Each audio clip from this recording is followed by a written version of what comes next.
Engagers, this is Professor Game, where we interview successful practitioners of games, gamification, and game thinking who bring us the best of their experiences to get ideas, insights, and inspiration to help us in the process of using games and gamification in our daily lives, for example, to learn what we are teaching. And I am Rob Alvarez. I work at Ironhack, teach at IE Business School University, and so much more, and host this podcast. If you have an extra second, please go ahead and subscribe for free to our email list at professorgame.com/subscribe. And Engagers, welcome, big welcome back to this Professor Game podcast. As you know, we always have amazing guests, and this week we have Jeff with us. But before we kick off, before we introduce you, Jeff, we need to know, are you prepared to engage? I am ready to hit start to continue. Let's do this, because we have with us Jeff today, who lives in Ontario in Canada with his wife and 2 kids of 8 and 11 years old. And he's been a lifelong gamer since the old NES, or Nintendo Entertainment System, which I must say is where I started as well. And he grew up with video games being part of his childhood into adulthood, and is now looking into how to include them in parenthood. He's also a co-host of a weekly podcast called New Dad Gaming with his friend Trevor, who is also a dad with 2 kids. And together on the podcast, they talk about adjusting gaming habits to that dad life, how it might fit in with having a family, and what's it like raising little gamers in this digital world. And they also reach out to their audience to feature other gaming dads and their stories, issues, and victories, trying to grow, of course, a community to help each other on how gaming and parenting can come together and help level up life. Jeff, what am I missing? Is there anything you want to comment before we kick off? I think that pretty much sums it up. Maybe just a preemptive thanks for having me on your show. I'm very excited to have a conversation about how gaming and how that kind of fits in with life. So that's good. Absolutely. And Jeff, as you know, we like to understand our guests as best as we can. And what better way to understand you tend to know, and especially with the topic of your podcast. What does your life look like? What does a regular day look like, or a regular week? We want to understand how that integration goes. Yeah, so just from that dad life perspective, a regular day can be kind of all over the place. So it's more like, what do weekdays look like? And then what does your weekend look like? So like weekdays, I kind of view it as like every day is a own little mini game. I have to wake up, get the kids up, try to get them off to school. In Ontario, Canada right now, we're having like a pretty brutal winter. So having the kids like find all their snow pants, gloves, hats, mitts, everything, get their lunches, get them out the door. Once that's kind of complete, I can just walk down to my office. Everything's kind of remote now with COVID going on. So I have a great time just sitting down in my house, having that cup of coffee, multiple cup of coffees is probably more like it. And then working through the day. When the kids come home in the afternoon, we kind of like chill out together, see how things are going, have some supper. And then everyone kind of jumps onto their gaming platform of choice. And that's kind of like a weekday. I would say like a weekend, it's kind of like everything of that nature kind of goes out the door. It's like a free for all. Weekends, like you wake up, we're still waking up early. Like the kids do not sleep in, which is, sometimes brutal, but it's a free day. We get up, we can game together. We all hop on to something that we can all play together. We might go outside just to get the blood moving. And then that's when eventually the kids do go to bed. At some point, the kids do go to bed. It does happen. Yeah, no, it can vary with that too. But then I hop on with Trevor and we record our podcast after the kids go to bed. So we have, no interruptions. We kind of focus on each other and see, play back that week. How did gaming help us in our dad life? And how do we go from here, right? And share those kind of solutions together. So that is kind of, there's like that weekday part and then like weekend parts for my everyday. So do you record them like in the same room, or do you also connect through the internet? We have to connect to the internet. We're we're about 4 or 5 hours apart. So we managed to hop online, same time zone. So that helps. Yeah, for sure. But we hop online and have that kind of conversation. So that's good to have. Nice. And one more curiosity on my side. Does your wife integrate into that gaming life as well? Yeah, actually, there's a few. She's not really a gamer by choice. Maybe she married in a gamer and now she's picking that up. But she's always been fond of Tetris. And Tetris sounds boring to a lot of people, but there is multiplayer Tetris, which we've had a Mm. blast with. So she's picked up that. And more recently, we got into It Takes Two, which is a good Oh, co-op I multiplayer saw game. that and wanted to buy it as well. Is it Yeah. good? Yeah, it's awesome. It's got so many different scenarios, and it's like a narrative driven story, right? So my Yeah. wife has something with that story, and then I have that gamified experience. So that's been a good experience for us. For sure, for sure. In fact, I've gotten my wife a little bit into gaming, a little bit, but Yeah. I have to say that the Switch has done a great job at helping me with that one because the PlayStation is just she won't get near that controller anytime soon. Right. Absolutely. Yeah. The Switch has been a godsend for my kids and our family here too. So yeah, I can totally see how that Nintendo knew what they were doing with that console. Yeah, very much family oriented for sure. So, Jeff, we like to get into story mode as well because you were talking about the storytelling and all that. And for sure, it is something that engages us very, very much, especially because we like to learn as well from failure.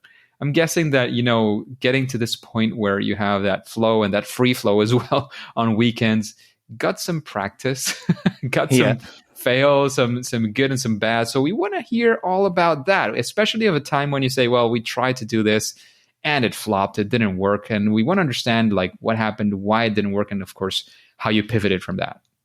Okay, I do have something in mind that's kind of it's what I thought would be a great experience, and then it just turned out, whoops, that maybe wasn't the best.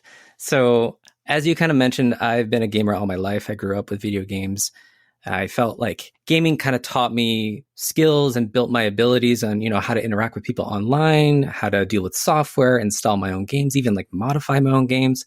So I liked that experience as a kid. My parents weren't really into it, so they didn't know what I was kind of doing. But now being my own parent to my own kids, I can kind of bring in that gaming experience to them, right? Because I know how that could help them in life. So we kind of like taught them and raised them to be like little gamers and see what kind of different things they can learn. A lot of abilities like confidence and overcoming frustration in a game, or even like multitasking. Some like game mechanics build on, managing little things all at once. So that I thought was good to build on. But this is kind of where I underestimated my kids' abilities to kind of adapt that to life. So in this particular instance, just with COVID again going around, we've been locked down here for almost 2 years, I guess. But we made the decision to instead of sending the kids to school, as I was talking about at the top of the show, we had virtual school for a period of time. So my 8-year-old would be logging on to a laptop to attend virtual school. And now if you think of all those gaming abilities I mentioned, he's attending Multitasking. Exactly. He is attending class, right? So he's there. He's multitasking. He can go into the virtual school. I think they were using Google Classroom, so he can work all the chats. He knows how to populate the news feed with his homework and all that stuff, which is great. Like, I'm very proud. Like, that's an awesome achievement. He had no problems pivoting. At my own job, I think adults have a hard time adapting to that stuff of what went down, but he did a great job. It was awesome. The problem is that the multitasking went to the next level. He discovered the alt tabbing. So he had a video game running in a separate browser tab that he would flip in and out of. So when we looked over at his laptop, he was in school. And then when we looked away, being online for my own work, he would flip back to his game. So very, very sneaky. And he did that for a while until we actually found out, just through randomly checking his account. And I think the video game was Roblox. So if you don't know Roblox, it's kind of like this online browser-based platform. And it has like little Minecraft type games. So he can go in and kind of play around. But maybe my spidey sense was like my parent sense was tingling. And I checked his account just to see his last login. And his login was like 30 minutes ago, which during the day is school time. So I'm like, wait a minute. He's in there now and he's doing something that he obviously shouldn't be doing. So we asked him. He was kind of like, that I'm not so sure if I should tell the truth, but he got around to it. So it was, yes, he was multitasking. And we kind of had this conversation about, you should really be paying attention. You're going to be a distraction to your own education, among like other friends. He was recruiting his own friends to get in those games with him.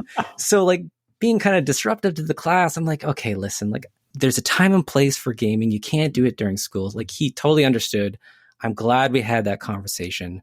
I valued, those abilities that he learned. But again, it's just like, well, okay, went a little too far. But I know, like, I guess being virtual school, I'm glad it happened at home. Whereas if he was at school and they have access to computers there, if he did it there, I don't think the teacher would completely, understand the context in any way. So having that conversation at home and kind of guiding him and making him understand, listen, during the day at school, you're at school. At night, you can have your screen time. That's fine. But so a little bit like a fail on my part. I could have explained, when you multitask and when you don't, maybe overestimated a bit, but, also semi-proud that he could really pull that off under our noses, like literally under our noses. So, with great power comes great responsibility. But I can see him going far in this kind of digital world for all that to happen. So that was kind of a big fail on my part, but, it ended up being something that we could learn from and prime him for future success. So that was a good one for me. Yeah, it kind of worked out in many ways for sure. Yeah. So yeah, like what is interesting there is, I'm guessing, again, I don't have kids, but there's an interesting point where, kids are very blunt usually when they're small, like they don't care, like not care. I mean that they just say the truth, right? They just say it, and they discover, that you can be the white lies, and then the lies start coming in and being sneaky. So yeah. So that was an interesting one for sure, because by being sneaky, like he was clearly knowing that he shouldn't be doing this, right? Exactly. So it's kind of a good place to sort of reinforce and help on that one for sure. Yeah. It also, I mean, as you were saying, like you're glad he got to that, and you got to that conversation with you as well. But that it got to that place as well in a way that you could guide the conversation and manage it on time. Yeah. And I think that was a good thing to have, just, having that conversation. And, he might need some reminders along the way. That's fine. As a parent, you try and fail all the time. So it was a good experience, I think, in the end. But yeah, it was it was a little bit shocking at the start of it. For sure. So let's take a 180-degree spin, and let's go actually for a time when you wanted to use these gaming abilities, or use games in some way to reach some sort of objective or to manage something, and it actually went well. So we want to be there with you. We want to share that success in certain ways, and maybe see some of the keys to that success that you got. Yeah. So as, again, a gaming dad, I'm always trying to search for, how do I play to my kids' strengths? Maybe using video games is kind of that, almost like a carrot to have them go after. So when my oldest was a little bit younger, he was very attached to screen time, which I think is a problem in all parental life. Like, the screen is a good pull for any kid to kind of zone in on. So he didn't really want to go outside a lot. And, he needs to get out and exercise and get with friends. And he didn't really want to do that. Like, of course, like if we brought him to a playground or something, he would have a blast and run around and stuff. But he didn't really want to go out with us. So with his mom and dad, he kind of felt that a little bit boring, like just to walk around on the sidewalk or down through a trail. He didn't like that. He didn't want to do that. So he'd rather, watch TV or play a game. So this was at a time when Pokemon Go was crazy. Like, it was lifting off, and he was really into Pokemon because he had watched all the TV shows, and he even had a couple of the comic books from the library. So that was something that, hey, like, we can go out and walk together, but also, catch Pokemon together. And that kind of, like, you could immediately see a click, right? Like, he's like, wait, I get to have some screen time, like that balance, but also go outside. Like, that, I think, that kind of lured him away from everything and kind of, almost gamified that walking with us. That family time was more exciting, right? And I get it, as I think at the time he was 6 or 7. As a kid, you don't really want to go out and do boring stuff like that. You want to, jump around on a playground. That's fine. But, to walk down a trail at that period of time in your life, it's probably not the most exciting thing. So Pokemon Go was a big, big hit for us. It allowed, and everyone was playing it. So even all his friends and people that were teenagers and seniors, anybody was out there, knew what it was, and kind of would talk to us and talk to my son about it. And he had a blast, like, just talking to people about different Pokemon. Like, he had something to relate to and to have that conversation, because that's sometimes very hard to do too. Like, if he's very interested in something, many other people don't share that same trait. Like, they don't really want to talk about the same thing, but that gave him something of a connection to those people and a connection to us. So that for me was creating that kind of bond. It allowed him to get outside. It allowed us to win. We were getting outside and getting exercise. He was having a blast catching Pokemon. It allowed us to, bring him in the car, get him to a different park or different, like even walk around Walmart because he didn't know what Pokemon he could catch in Walmart because, the shopping now was a fun experience and he wasn't just stuck there, looking at the ceiling and not, wondering when he can go home again. So that to me was a good experience with a game kind of coming into that place of something I could use as a tool to kind of get my kid out of the space that he was in and into something a little bit more of something that we wanted to do. And again, that health aspect, right? Like you could get exercise in and actually get out there. So that one was it was a challenge, but also a great solution. And again, using something that was a free, easy to use at the time, at least it was easy to load on anybody's phone and get out there and do. So that stuck out into my mind for sure. And eat out all of your battery or of your phone's battery, right? That's true too. I did have like battery power packs. So yeah, I was loaded like almost like a satchel of them just ready to go. Yeah. For sure. It was definitely necessary. Yeah. So two things that that was the first thing that made me curious. But the other one is, one of the things that I've heard as well is, you want, of course, to engage as much as you can, but also like that with your kid. I mean, but that also that sort of time where, it's okay not to be totally having a blast all the time. Like, right. How did you sort of balance that out? Because of course, every time you went out with Pokemon Go, you had something sort of to entice him.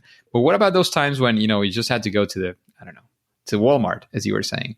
Yeah. Was that a challenge after sort of, we call it gamification, the over justification. So they started getting an incentive for doing something. And then, if you take away the incentive, it kind of goes away as well. Did that kind of happen to you? Was there a post experience to that? Yeah, I won't say like it was a perfect experience by any means. And, my son would expect something, right? So when it got to that point where we had to do something, but he would expect something in return to do the basic things like grocery shop or something, that's when we kind of maybe took our foot off the gas a little bit and kind of pared back that gamification a little bit, just because we know it was getting into a place where he would always expect some sort of reward, right? And that's not what we wanted as he grew up, because that gets you in all sorts of other problems where you're always seeking, I need something from this. Like, what are you going to give me? I'll do it if you give me something. So we did have, a couple, I'll call them conversations. We brought him into like how to solve this, right? Like, we can't always go out and play Pokemon Go, or you always can't go out and have dad's phone when you're sitting in the waiting room of like a doctor's office or something, right? Like, you need to entertain yourself in other ways as well. So we did kind of scale it back a bit. And I think it worked. Like, it was something that, yeah, of course he was, not the happiest. Not delighted. Yeah. But I think it worked out in the end where he adapted and he understood that, hey, you're part of like our family community. Like, you have to do these things to help us out. And, that's how families work. You give and take, and, sometimes you get a reward, sometimes you don't. So I think it did work out, but yeah, I understand where you're coming from, where it's just like, you can't always give that incentive because they'll always try to chase it. And that's not good either. That'll just paint you into a corner, especially as they get older and they want more and more and more, right? Like, it just builds on that. So of course. And especially on, sort of having the experience in life in general that, you're going to do things that are super exciting, things that are kind of exciting, and things that are just okay. And so sometimes you even do things that suck a little bit because it lets you get to another point. It's part of, lessons learned in life. And it happens in games as well, Yeah, you sometimes have to just be farming for a while to be able to achieve whatever else you wanted to do, or, taking out rats inside the game to increase your experience, or whatever that looks like, right? So it's right, exactly. It's all part of the experience for sure. Yeah. When you especially through the experience that you have on your podcast, when you approach a new gaming dad, or if a new gaming dad comes to you, like, would you advise them in some sort of path to go through, or do you have some sort of process to help them navigate this parenting and gaming life? Is there some sort of, I don't know, general recommendations or a few guidelines that you could give in that sense? Yeah, absolutely. A lot of the times when we hear from gaming dads quite a bit through some, random comments that they're having or situations that they're having. And I would always say that you try to identify what's going on. So like really pare down, what the issue is, and then explore the tools that you already kind of have.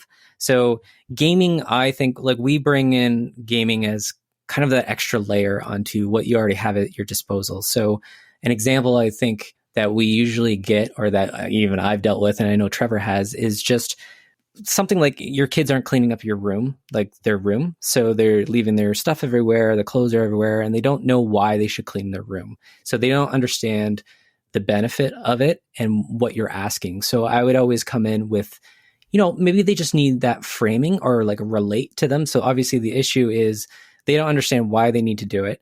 They don't really understand, what does this give me in the end? And then, if you can relate to them in the gaming kind of space, I think it helps turn that key in their mind, like, oh, okay, that makes sense. And in that example with my kids saying not cleaning up their room, I'll say, okay, well, what about the game? They play this game called Terraria that's very intense in terms of resources. Like you mine, it's kind of like a 2D Minecraft. You mine for resources, you build weapons and armor and stuff. I'm like, okay, well, what would that mean if you left all those weapons and hard-earned armor and just out in Terraria, in this world? It's not in your inventory. And they're like, well, you might lose them. Someone might pick them up. You never know. And I'm like, well, exactly. That's something like cleaning up your room. Like if you leave your clothes out or anything, they could get wrecked. They could get dirty, anything like that. And I think when they learn, like, okay, that makes sense to me.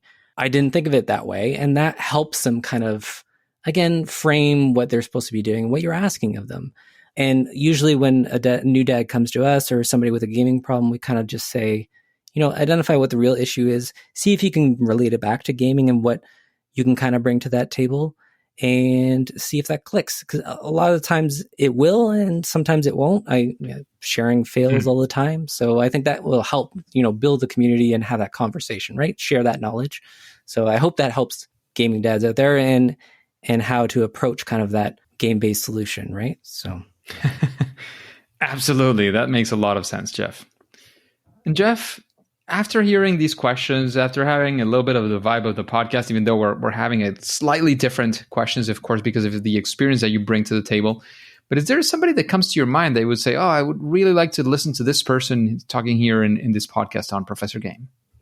Oh, yeah. How high are we shooting for this? So,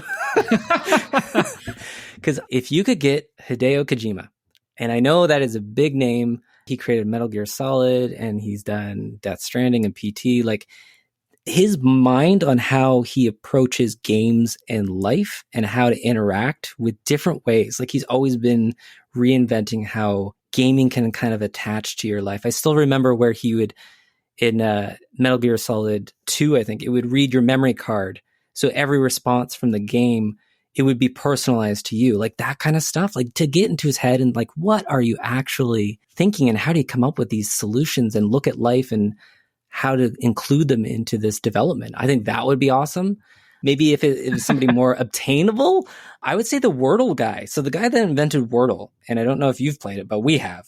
For anyone that doesn't know, it's just like that, the little, it's almost like Hangman. You guess a word every day and you get like 6 chances to make it. He created this little fun little game to solve a problem between him and his partner. Like he just made this thing for them to enjoy because they like crosswords. He put it out to the world and now like he sold it to New York Times for like $1 million. So it's just like how like what that story is an awesome way. Like he thought of a gap, a solution that kind of solved it and it benefited others. Like that was a kind of a great coalescence of all these things together. So that I think his name is Josh Wardle. So having him on might be a good one. Sounds amazing. Sounds very, very interesting. For sure, we might reach out. Let's see what we can get from that. For sure. And in that same sense of recommendations, is there a book that you would recommend the engagers, this audience? So again, just relating, I'm a little bit backwards on this because I played, as a video game, I played Witcher. And I don't know if you've ever played Witcher. But I'm about to get started on it. The only one I've ever played, but I've heard amazing things. And I recently learned that it has to do with Polish folklore. yes, And yeah. my mom is Polish, so Oh, it can kind of have a family thing there. yeah, perfect. Yeah. So again, like that series is based off a bunch of books written by Andrzej Sabowski. And I didn't really know that getting into those games, but the games are so well done, obviously, because of that narrative that's behind it, that when I finished those, I read the whole series. And I think there's like 8 books. And I know that might not sound a lot for people because but I'm not that much of an avid reader. But when something interests me like that, I really have to dive in. So I think if you are interested in like that fantasy, Polish folklore, even just a good narrative on like how this character kind of goes through life with, it starts off with short stories and then into this larger plot line. It's such a good read. And again, there's 7 or 8 books that you can pick up. And it's just a cool thing to do. And if you're into books, you can read all those and then go into the games and then even the Netflix series. So you've got like that full spectrum of media. Everything is there. Yeah. Absolutely. Great recommendation for sure. And what would you say, and this is going to be a difficult one, what would you say is your favorite game? Okay, yes. This is a difficult one. There's so many. But I would say the one that I honestly always go to is Final Fantasy VII. And many people, I think, choose that game. But the way that game happened, it was just something that I love Final Fantasy, the series. It went from pixel 2D to this like fully like rendered multi-million-dollar production, and not many games can go from that 2D to 3D space like well, but that one just did it for me, and it just blew my mind as I think it was early teenager. So that was something that I was like, whoa, like voice acted stuff, like I didn't understand what was possible in that kind of gaming space. And that's a game I replay almost once a year. So I have it on my phone. It's like how much technology has advanced. So I can play that on my phone, and then they've remade the entire game and still remaking it. So I can kind of enjoy those new visions with the new technology, what it could be even more so. So it's like this never ending awesomeness. So I think Final Fantasy VII is probably my go-to for favorite game. It seems like a very clear choice. So yeah. Well done. Is there anything like in the world of dad gaming that you would say is sort of your superpower, that thing that you would do at least better than most other people? Probably seeing maybe the future potential of, or like adapting what I could see in games to applying to life. I think that kind of, if we call it a superpower, through that lens of a person growing up with video games and seeing how that can kind of apply to parenthood, I think that's a cool kind of power, and to share that power with others, because a lot can happen in video games that can prime your real life abilities. Like I've seen my kids overcome frustration in a level they couldn't beat, and then they apply that to their schoolwork and persevere through that, and how choices they make kind of affect outcomes, and collaborating online with friends, and also offline with friends. So I think that superpower of seeing gaming in that future ability and potential space, I think that's what I would call my own superpower from this new dad gaming space. Yeah, absolutely, sounds absolutely fantastic. So Jeff, if there's anything else you want to leave the audience with, any final piece of advice, this is the time to do that. Of course, it's also a time to let us know where we can find out more about you, about your podcast, about that work you're doing as New Gaming Dad, and anything else you want to sort of guide us to before we say it's, at least for now, game over. Okay. Yeah, absolutely. I would say, like, if you're into video games or have kids that are into video games, and maybe you aren't, there's lots of potential there to help your kids overcome a lot of obstacles that might be worth a shot, increase their confidence levels. I find video games is a good confidence builder if you kind of guide them through it and help build their abilities, especially when kids nowadays are stepping into a very digital space. So even having, more practice in that digital ownership space and how you can support them in there, and, sharing that with the broader community. I think sharing our successes and failures, much like, you're doing on this platform, where, building that community and helping each other share those things and come together, and that helps us get through life a little bit easier, I think. So that would be kind of my quick advice. And you can always reach out to us at New Dad Gaming. We're on there, like, again, weekly. Like I said, we have a podcast that's put out on, Apple, Google Podcasts, Stitcher, Spotify. We're pretty much anywhere you can get podcasts. And it's a show about, gaming, fatherhood, new fathers figuring out their gaming lives. And even if you don't have kids or planning on kids, come on in, drop us a line. We'd be happy to talk with you. We're very active on Twitter at New Dad Gaming, and even our website if you want to drop by, newdadgaming.com. You can reach us there. Sounds great. Thank you very much, Jeff, for taking this time on a Friday. I think it's afternoon for you right now. It's a Friday night for us here in Spain. But thank you very much for investing this time in the Engagers and sharing your knowledge, your understanding. However, at least for now and for today, it is time to say that it's game over. Engagers, it is fantastic to have you here. And this podcast really makes sense because we have you. So let's connect. Let's do so on Twitter, for example. So you can let me know things that you like. What are you enjoying? What are you not enjoying? If you have any complaints, of course, if you have anything you might like. Let's see, let's just connect and see what goes on. Let's start a conversation on Twitter. My account, you can find it on professorgame.com/Twitter. As you know, I'm always sharing content on things around gamification, especially when it has to do with education. And before you click continue, before you move on to your next mission, remember to subscribe or, follow, whatever that's called on your podcasting app. And this is absolutely for free. Using this podcast app, click on that button, subscribe, follow, whatever that says there. And there you will be able to get a notification so you can listen to the next episode of Professor Game. See you there.